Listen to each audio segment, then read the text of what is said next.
Una pregunta al doctor La Bombarda. La verdad que me ha sorprendido con la consideración que le tiene... Les voy a pedir una cosa, preguntas directas, no hagamos reflexiones, preguntas directamente. Bueno, la consideración que tiene sobre Nixon, a cual yo siempre consideré casi un fracasado por un montón de cuestiones, sobre todo su retiro de Vietnam y una época gris de Estados Unidos revertida por Reagan.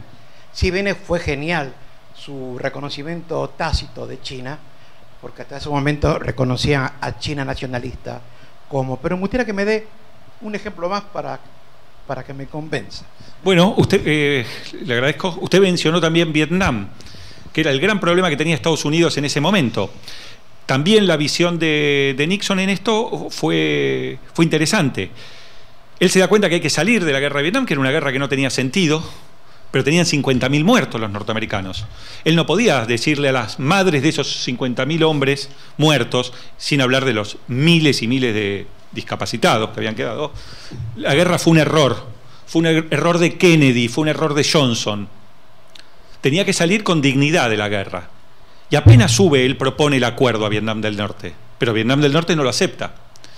Entonces él dice, hay que salir lo más rápido posible de esta guerra, con dignidad. No encuentra otro remedio más que salir a bombardear a Vietnam del Norte cuando nunca nadie lo había bombardeado.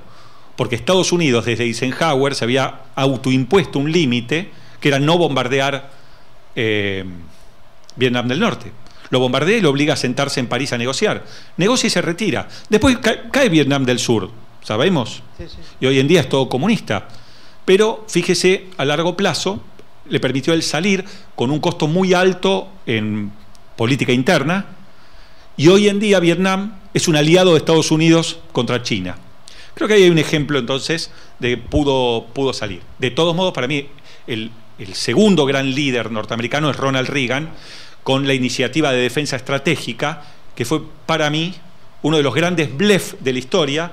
Le hizo creer a los rusos que él tenía armas en el espacio, láser, para destruirle misiles que ellos tiraran.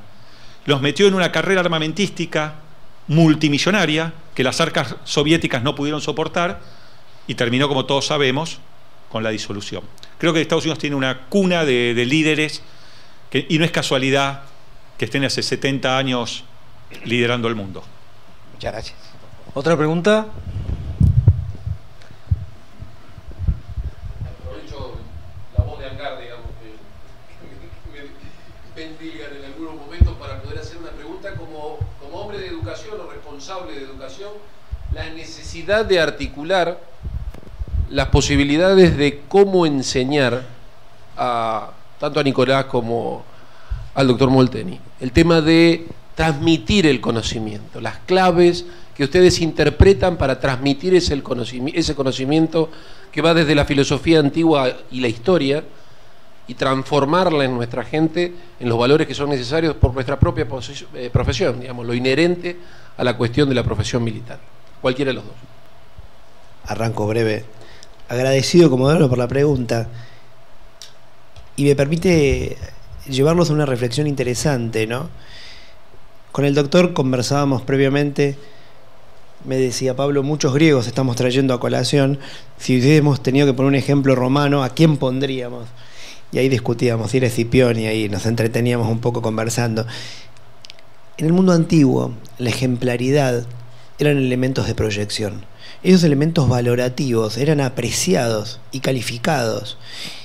Y se construían desde la infancia, y en cada espacio se honraba a la persona a través de esos recuerdos que generaban y que hacían que los hombres perduren en el tiempo por el papel de las obras.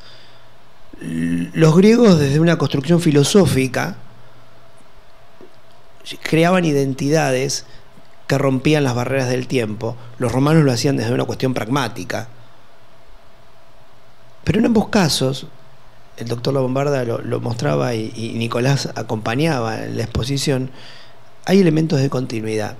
Yo creo que las instituciones educativas tenemos la enorme responsabilidad de tomar estos elementos del pasado y hacerlos presentes. Y hacerlos presentes como espacios de reflexión. En los espacios de reflexión, aprovechar las posibilidades de silencios aprovechar los espacios de las palabras, para que nosotros nos proyectemos sobre esos ejemplos y esos ejemplos nos lleven a generar educación en el futuro. Yo creo que el futuro de la educación, sin duda, está ligado a las habilidades. Sin lugar a dudas, en los próximos 20 años vamos a estar discutiendo sobre nuevas disciplinas laborales basadas en múltiples escenarios de cambios. Pero ahí me permito justamente irme al retorno.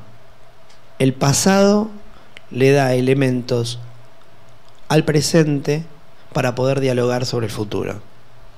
Esto es un poco la síntesis. Yo creo que el gran desafío de los educadores es poder encontrar hoy rastros en el pasado para generar la educación del futuro. Bueno, después de esa respuesta no me queda mucho que agregar. Sí me parece que pensaba mientras hablaba mi colega que tanto en la antigüedad como en esta modernidad que estuve exponiendo un poco, se tenía en cuenta mucho más a la persona y al factor antropológico de lo que hoy en día se tiene. Hoy en día, como dijo el doctor La Bombarda, hiperteorizados, vemos tal vez estructuras sociológicas y vemos una clase social y una pertenencia económica y cultural en personas que son personas antes que eso. Y en la docencia me parece que es importante, más allá de la teoría, que es sumamente rica y valiosa, de los cognitivistas, de los constructivistas, etcétera, recordar que siempre en el momento de enseñar y de aprender somos personas que nos estamos encontrando. No sé si eso responde a la pregunta, pero era lo que pensaba en ese momento. Allá hay otra pregunta. Sí, ¿qué tal? Quería hacerle una pregunta al doctor La Bombarda. Usted mencionó el liderazgo que tuvo Richard Nixon con respecto a las medidas que tomó. Yo le quería preguntar, más yendo hacia la actualidad, ¿qué habilidades o qué virtudes usted cree que podría llegar a tener Vladimir Putin, dado la cantidad de años que logró el liderazgo en Rusia y la injerencia que tuvo en distintas partes del mundo, llámese con la crisis de Crimea, como así en Siria y demás países? Bueno, siempre es más complejo hablar de la actualidad y es más fácil hablar del pasado, ¿no? Porque uno ya conoce los resultados. De todos modos, creo que es muy interesante lo de Rusia, porque hay que volver a Estados Unidos. Estados Unidos tiene una característica: cada vez que vence a un enemigo, no lo destruye, lo levanta de nuevo. Eso pasó en la Segunda Guerra Mundial, aunque algunos fueron ingratos de los que él levantó. Me refiero a Alemania, por ejemplo. Fue ingrato. Alemania, al final de la Guerra Fría, terminó jugando más del lado soviético que del lado americano. Era el país que más inversiones tenía en la Unión Soviética, Alemania Occidental. Y con Rusia pasó algo parecido. Disuelve la Unión Soviética, que era un imperio, pero a Rusia lo levanta. Y acá hay que preguntarse entonces lo siguiente: si yo ya les comenté antes, los norteamericanos ya sabían que el próximo enemigo después de la Unión Soviética era China, hay que pensar lo siguiente: ¿qué le conviene a Estados Unidos? Que Rusia, que es enemigo geopolítico de China desde hace más de 500 años que son enemigos geopolíticos, ¿que Rusia sea débil o que Rusia sea fuerte? ¿Qué le conviene? Una Rusia débil va a ir a los brazos de China, va a ser un subordinado de China. Una Rusia fuerte puede ser un enemigo. Creo que viendo esa doctrina, Putin supo aprovecharla y se dio cuenta que Estados Unidos le iba a permitir el juego. Pensemos un solo ejemplo, o dos ejemplos: Ucrania y Siria. Usted bien dice, se ha expandido. Miren, cuando fue la guerra de Yom Kippur, 1973, Brezhnev, Rusia, la Unión Soviética en ese momento era una superpotencia mundial, podía destruir a Estados Unidos. Hoy no lo puede hacer, pero en ese momento sí. Brezhnev amenazó con mandar soldados soviéticos a Israel para lograr el alto el fuego que Israel no respetaba. Nixon puso el alerta nuclear y dijo: desato la Tercera Guerra Mundial, ante la amenaza de mandar tropas. Y Rusia dio marcha atrás. Brezhnev dijo: me sacaron de contexto, nunca dije eso. Ahora bien, si cuando Rusia era una superpotencia mundial, no pudo poner un pie en Medio Oriente. ¿Usted cree que ahora, cuando pone tropas en Siria y barcos y aviones, no lo hace con la condescendencia norteamericana?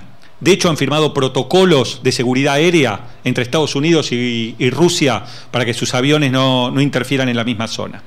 Yo creo que el crecimiento de Rusia en estos momentos es apañado por Estados Unidos. Y el mismo ejemplo para Ucrania. Eso es lo que creo. Que Putin es un hábil jugador que se da cuenta que Estados Unidos necesita una Rusia fuerte. Y él encarna eso. Eso es lo que creo. Había otra pregunta. Hacemos la última pregunta antes del break. Gracias. Profesor La Bombarda, mi nombre es Mario Nasinovich, soy periodista. Muy sencillo. Sigo toda la línea. Comenzaron ustedes las exposiciones hace 2000 años. ¿Sigue vigente el principio romano si vis pacem para bellum? Sí. Parecería que sí, que son estas doctrinas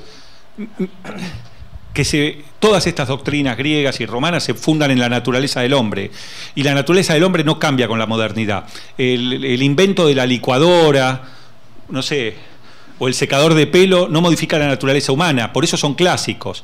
No sé, cualquiera de nosotros lee hoy en día a Shakespeare y siente las mismas emociones que sentía un británico en el siglo XVI o XVII. Estas son enseñanzas clásicas, perduran para siempre. Lo que escribía Saavedra y Fajardo en el siglo XVI en España sirven para hoy en día. Sí, creo lo mismo. Creo que un país que se desarma corre el riesgo de entrar en un conflicto porque van a querer sacarle lo que tiene, ¿no? Creo que sí.